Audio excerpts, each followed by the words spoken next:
Yeah, it is true. It is true. I'm fine with it. Sometimes I've been accused on this program of over-promising and then under-delivering. That's what some say on this program. Well. Look who promised. Look who delivered. Welcome in, everybody. How we doing? Yeah, right. Yeah. Look who's back. How are you guys? We're wonderful. Good. We're wonderful. Here he is, man. It's Three Guys Before the Game, episode number 509, and it is our Garrett Greene Returns episode. And I give him a ton of credit for coming back after the way he was treated rudely just before the season started, just before practice began. Brad, you remember that situation. Yeah, but here's the thing. He ran around Kercheval like he went around the Baylor defense on Saturday. He's not worried about any questions. All I'm saying is this. I wish we were rolling tape. I wish we were rolling tape when Garrett walked in before we started recording and immediately launched on Kercheval. He just launched in on Kercheval. Like, if they went to, like, replay review, like, they'd come back out on the field and they go, after further review, the West Virginia quarterback did target Hoppy Kercheval and hit him right in the head. I mean, he didn't come here to play, Brad. He's not playing. I mean, he's just ready for round two. And the audacity of Kercheval. You know, you guys, What are you saying, you guys? He said it. Why are you saying you guys? Because you're like here nodding. Because you're not like, oh yeah, Tony, whatever you say, Tony. I personally think that, and we don't have to talk about Garrett like he's not here, that Garrett can take a tough question or two. Obviously. Take any question. And he can deliver. Take any question. Is that correct, sir? Yeah, I tend to agree. There you go. All right, so we okay now? No. We all good? No, it might come back up. Three Guys brought to us by Comax Business Systems, keeping West Virginia's business data safe, secure, and efficient for 25 years. By GoMart. Go for good times. Go for GoMart. Just got some intel from the folks at GoMart. Rudolph on Christmas Eve will be fully, what would you say this? It's a long night, and Rudolph has already ordered some of those fly rod Slim Jims that they sell there at GoMart, about 8 to 9 feet long. So he loves to nibble on those on those long nights. You can get that at GoMart. Get your rewards card too to save on their fuel and their food. Three Guys brought to us by Lou Wendell Marine Sales in St. Albans. They sell family fun. Visit Lou Wendell Marine Sales in St. Albans, LouWendellMarineSales.com, and by the Conley CPA Group. We'll do some spreads on stats coming up in just a little bit. Conley CPA Group providing value beyond the numbers, and a special shout out to the person that makes it possible to have Garrett in the studio with us, and that is our guy Phil at Daniel's Men's Store of Morgantown. Yes. Daniels. Excuse me? Daniels. Yeah, Daniel's Men's Store there in Morgantown, right there. And special thanks to Daniel's Men's Store of Morgantown and fine looking Phil, who provides the NIL, and look how he dressed, little buddy. The gear. He's layered up. He's layered up in nice hey, Daniel stuff. Can you zoom in on that? There we go. Thank you, Luke. So there we go. Right. First, Garrett, okay, that's the under. So is that the? That's Horn Legend. That's a Horn Legend. You can't see it on that screen, but it's got a nice little pattern in it.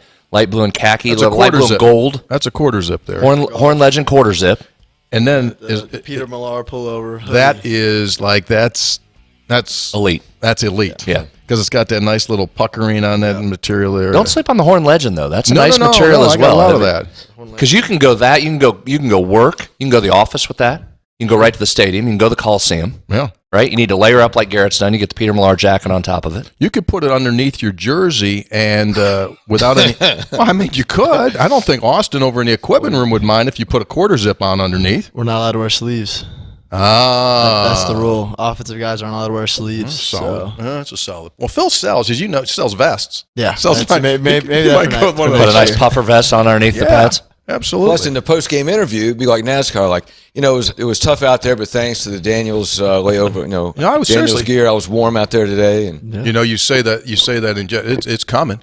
There's absolutely zero question. Like on Saturday, you kept going to your ball cap a lot when you went over to the sideline. Is that a deal? No, that's a Austin Blake special. That's government issue. Yeah, that's Austin Blake special right there. It was heavy ball count. Here's a couple of things I noticed about you. We're going to jump all over shockingly on this program, but a couple of things. And Brad and I watched the end of the Baylor game on Monday or Tuesday because we hadn't. I see it happen, and then I need to go back and watch it 6 times and process everything went. But just totally off, not on the playing field, but going over to get the cap. Absolute 7 to 8 year NFL veteran move, like very NFL post game move, very NFL. And then when you walked across the field, when he jogged across the field, like it was absolute NFL dude, like 10 years in, just like like he just won the AFC Championship. He's on the way over there to say congratulations to the other quarterback. But there was no like, this is a big month. Just like, okay, man, here I am. Yeah, just brought it down your throat. No timeouts. I've done that 3 of the last 4 halves. Nice to see you. Appreciate you. You guys have a good. Okay, take care. We'll see you later. Thanks for having us. I don't know if you noticed that at all, but I said to him, we were laughing about it. Well, I learned a lesson the hard way. So true that. You didn't even have your helmet with you. It was just somewhere else. Someone else had it. It was in the stands. But some lessons are hard, so I learned it that way. Yeah, I mean. Since the last time we saw you, there's been a lot of lessons learned. Yep, a lot. Here's what I thought. I had this thought. This is who you were, and this is who you've become. Who he was when? Before the season started? When he got here, before the season a little bit, but you have matured from a wild bucking bronco to a wonderfully controlled field general. The process has happened. Yep. You've been tamed, but you still have that specialness, but now it's under control. Yeah. Dude, I've been here Coach long. Scott calls it a zoo-raised lion. What's he call it? A zoo-raised lion can't teach instincts. So zoo-raised lion. I like that. In a zoo, if you throw a gazelle in the cage with a lion, what's the lion going to do? Situation, yeah. But the lion also knows how to be tamed, so it's a zoo-raised lion. That's a Coach Scott line. Yeah, so basically that's when you're inside the white lines, you're a baller. When you're outside the white lines, yeah. Yep. Yeah, that's what happens. That's what I think. That's what we've watched. You've matured. Like wine, you can't drink it the first night to put it in the bottle. You wait, and then you get some really good wine, but it takes time. Yep. So how did it change? We talked about this summer. And it was just hypothetical at that point, but how did it change your comfort level, your mindset, your approach to the game, knowing you had the game? You're the starter, you're the guy. You're not in having to make 2 plays, getting pulled out, back in. It's just your game. You got to go. How did it specifically change your approach? I think it does a lot with just the confidence and overall like getting in like rhythm. Like the whole year, I never had to look over my shoulder and like think about what's coming next. It was kind of just all about getting in rhythm and just making plays like I know how to. So you're balling. You got to the point like back when you were in high school, you're just like, I'm playing. Yeah. And you're not thinking, you're just going, okay, what's my next play? What's my next play? What's my next play? And once you get that mentality instead of like doing like, I'm exactly. Not, then you start, yeah. So that old cliche that it slows down the more you play, were you hitting that point as the season kept going? Yeah. Like by the end of the year, you're like, okay, whatever, throw whatever you got, I got it. Probably second half after Penn State really, like the game really started to slow down. Yeah. And the stuff I was watching all week on film, I was kind of like putting those two together on the field. So I'd probably say after Penn State, like the second half of Penn State, I really started to see it well. Yeah. You got super comfortable at that point. Yeah, exactly. So but was there a moment, was there a particular quarter or series or play where just like, oh yeah, okay, yeah, I got it? I mean, I guess you can start with, I threw like a seam ball to Cole Taylor off the left hash. He made a really nice catch, but I guess it was after that where that was the first like in rhythm throw I had or whatever it was. But after that, I really felt like I was getting into more of a rhythm. Yeah, that's your best ball, isn't it? The seam.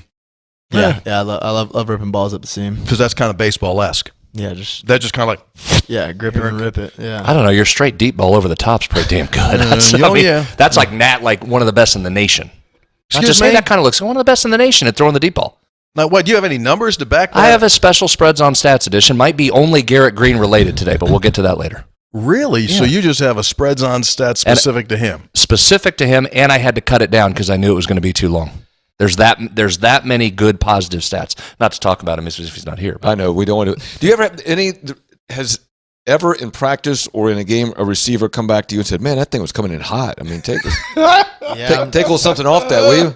Yeah, you got a fastball. Yeah, I'm sure P. Fox, Preston, especially when we were like younger, like freshmen, because we would always play Monday Night Football or throw routes or whatever, and I would probably let them fly a little too fast than they really should have been. But I'm learning as I go, kind of. Yeah. Neil has said on a couple of occasions. You can bring it. Yeah, you bring it. If you did throw from a mound, what do you think you'd bring it at? Baseball, I'm talking about, not a football. What would you throw a baseball at? How long do I have to like? You warm up. You do that. You do everything you need to warm up to get it going. Like, would you be like an 85 mile an hour? No, guy? more. No, yeah, More. I think this may be the ego talking, but I think I could hit 90. I think I could touch 90 off a mound. You would hit 90. Yeah, I think I could. Yeah, it comes. It's been a while stuff throwing a baseball, but I think I could get 90. No clue where it goes, but Well, I understand. That's the speed would be there. Yeah, if it needed to get somewhere quick, kind of like He'd be 90 plus. kind of like Federal Express. If it absolutely positively needs to be there, he'll get it there some way. Yep. Neil has said on a couple of occasions that what they're working with you now mostly is just some base fundamental stuff on feet and hip. Walk me through exactly what's going on there, because I'm happy about that. Yep. Because that's fixable stuff that I'm sure now and until you go again next year, obviously the bowl game. But other than that, you're going to work on that. What's going on there? Yeah, so basically the way Coach Brown has kind of described it to me is as since I'm a pretty decent athlete, a lot of this stuff growing up and my early playing years, I've been able to get away with it. But now that I'm getting every single rep and every single snap, that kind of those things are magnified, and you can kind of see the big misses when my feet aren't right and my hips aren't right. So I've been watching a cut up of like all my missed throws. So I think leading into the bowl game, and then all of next season through winter, summer, spring ball, and fall camp, that's kind of going to be the emphasis of me. Last time you were here, you had been at the Manning camp, and you said, hey, it really gave me a new appreciation of watching tape. As the season went on, how much Manning stuff did you incorporate? How'd that go? Yeah, if you look on the board in our film room, I had like a weekly schedule of cut-ups that I was watching, formations, situations, stuff like that, and that's basically all stuff that I got from the Manning camp. So when I would watch it, I would check it off, and then it went Monday, Tuesday, Wednesday, Thursday, Friday, and then Saturday morning was just like a quick cut-up, top-of-look stuff. But that really helped my preparation, and as the season went on, I really started to see the things I was watching on film. I was seeing them on the field. Yeah, which makes a huge difference. Yeah, So it's all about anything, right? Like that's a story of life. If you're comfortable in what it is that you're doing, it just happens easier. And until you get to that point, sometimes it's a struggle. Yep. Sometimes You had a wonderful balance this year of when to stay and complete the throw and when to take off running. Mm-hmm. Straight instinct. Did you have to work on that a little bit? Did you have to kind of talk yourself through staying patient back there? How'd you determine that? Because it was spot on almost the whole season. I think really kind of going to the second half of Penn State, I think the early part of Penn State, I was leaving the pocket too early. I was too jittery and too antsy. Obviously, really good defense, really big environment, first game of the year. But after I completed that pass to Cole Taylor, I think that's when I really started to get comfortable and not really feel the rush and not really see the rush, just kind of trust in the best offensive line in the country. That they were going to protect me. Yeah, makes a world of difference. Yep. I mentioned this earlier, so let's talk about this, and we're going to hop all over the place. The driving the field with no timeouts. You do it against Cincinnati. You do it first half Baylor. You do it at the end of the game against Baylor. And Neil has said that's something that did at Houston too. Yeah, that's true. That End is of the game, true. Houston. That is true. Yeah, absolutely. Yeah, that's right. My bad. Good pull. Thank you. Spreads on stats. So he said you guys rep that all the time. You rep that all the time. Walk us through your mindset when you go out there. I mean, they score, they go up. It hasn't been, obviously things are going on. What's in your head, and do you specifically do anything mentally leading up to situations like that so that when you do go out there, you looked chill? Yeah, I think it just goes back to the confidence that I have in the group that I have with me. Between the O-line, the wideouts, the running backs, everybody. And that's something that we practice all the time. So, as an offense, we feel like we can score at any time.